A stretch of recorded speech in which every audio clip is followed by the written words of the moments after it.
नमस्कार दोस्तों, आप सभी लोगों का हमारे यूट्यूब चैनल में एक बार फिर से स्वागत है। मैं जो आज का टॉपिक लेकर आया हूं कि महिला या पत्नी थाने में या कोर्ट में झूठी कंप्लेन अगर करा देती है, झूठी शिकायत करा देती है, तो ऐसे मामले में क्या करना चाहिए हमें।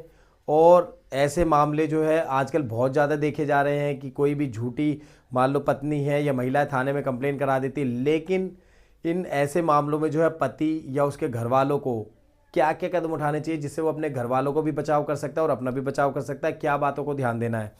तो मैं आप लोगों को बता देना चाहता हूं, अगर आप इसी तरीके की इन्फॉर्मेटिव वीडियो देखना चाहते हैं तो मेरे इस चैनल को सबसे पहले सब्सक्राइब कर ले, ताकि मैं इसी तरीके की इन्फॉर्मेटिव वीडियो आप सभी के लिए लाता भी रहता हूं।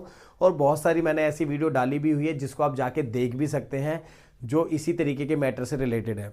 लेकिन अगर हम बात कर ले कि महिला थाने में गई या महिला ने घर से ही पुलिस को कॉल कर दिया, पीसीआर को कॉल कर दिया, पुलिस आ गई, या महिला थाने में जाके उसने रिटर्न कंप्लेन दे दी, या महिला ने झूठी जो है दहेज से रिलेटेड जो कंप्लेन CWCL मतलब महिला आयोग में दे दी, तो ऐसे मामले में महिला को क्या करना, ऐसे समय में जो महिला के अगेंस्ट आप क्या कर सकते हैं या इस सारी सिचुएशन से किस तरीके से डील कर सकते हैं वो हम जानते हैं।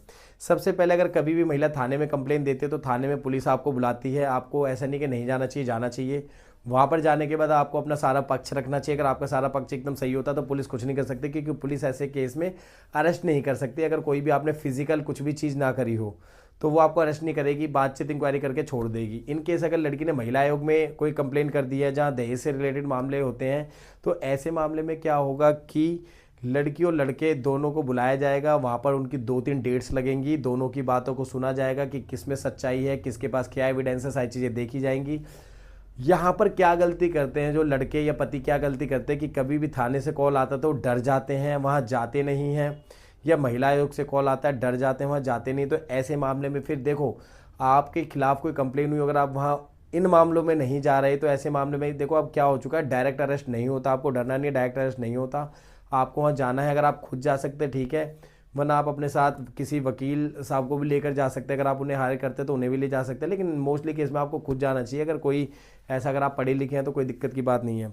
वहाँ पर जाएँ, आप पे जो भी रिकॉर्डिंग है, मान लो उसने आपके खिलाफ जो भी चीज़ें बताई उनका आप एक्सप्लेनेशन दें कि ऐसा नहीं हुआ, या मान लो बोलती है इनके घर वालों ने ऐसा कर, तो सारी चीज़ें एक्सप्लेन कर दें कि आप कैसे रहते हैं, कहाँ रहते हैं, क्या खाने को देते हैं, सारी चीज़ें आप उसमें क्लियर कर दें। जो भी लड़की ने बोला उस सारी बातों को झुठलाते हुए आप आगे चले। और हमेशा आप बोले कि मैं तो लड़की को घर, मान लो अपने घर से केस करती है, बोलती है मेरे को नहीं लेकर जा रहे अपने घर, आप बोलो मैं तो इसे घर ले जाना चाहता हूँ, मैं तो उसके साथ रहना चाहता हूँ। अगर आप इन सारी बातों पर रहते हो तो आपके खिलाफ FIR होगी ही नहीं। जो उसने झूठी शिकायत करी होगी तो थानों वालों, जो CWCL वाले, उन्हें भी ये लग जाता है कि हाँ ये महिला झूठ बोल रही है और ये केवल घर वालों को, इन सबको परेशान करना चाहती है। तो ऐसे मामले में बहुत केसों में तो FIR करते नहीं, और बहुत केसों में अगर FIR कर भी देते तो नॉन अरेस्ट की कर देते, तो उसमें कोई दिक्कत नहीं होती है आपको। और आपका जो केस उसी हिसाब से जो है फिर कोर्ट में जाता है और वहाँ पर आपकी जो है डीलिंग हो जाती है। इन केस अगर FIR हो भी जाती है और फिर भी आपके पास सबूत है, चीज़ें हैं, तो ऐसे मामले में फिर आप हाई कोर्ट की मदद ले सकते हैं। और ये जो FIR हुई है इसको आप हाई कोर्ट की मदद से क्वैशिंग भी इसमें करा सकते हैं, मतलब FIR को ख़त्म भी करा सकते हैं। क्योंकि थाने वालों इतनी पावर या इतनी चीज़ें वो करते नहीं, लेकिन कोर्ट के पास पूरा जो है पावर होता है, वो ऐसे मामले को सही से सुनकर उस FIR को ख़त्म भी कर देते हैं। और अगर इन केस ऐसा कुछ होता है, FIR ख़त्म हो जाती है, तो आप लड़की के खिलाफ जो है मानहानि का केस भी करा सकते हैं। और पीछे कुछ केसों में देखा भी गया है कि कोर्ट ने उनके ऊपर पेनल्टी भी लगाई है, 2.5 लाख 5 लाख रुपए तक की पेनल्टी भी लगाई, जिसमें उसे हस्बैंड के फैमिली वालों को भी देने पड़े हैं, या किसी जगह पे उसे डिपॉजिट भी कराने पड़े, किसी गवर्नमेंट संस्था या उन जगहों पे डिपॉजिट भी करने पड़े।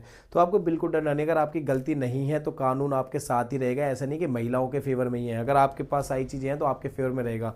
तो कभी भी महिला कोई झूठी कंप्लेन कुछ करती है तो आपको डरना नहीं है। अपने घर वालों को आप लीगल तरीके से सारा चल के बचा सकते हैं। अगर आपको कोई भी दिक्कत होती है तो आप किसी भी लीगल एडवाइज़र, जो वकील साहब हैं, उनसे हेल्प ले सकते हैं और इस सारी सिचुएशन से बाहर निकल सकते हैं। वीडियो अच्छा लगा हो तो इसे शेयर जरूर करें और हमारे चैनल को सब्सक्राइब जरूर करें। धन्यवाद दोस्तों।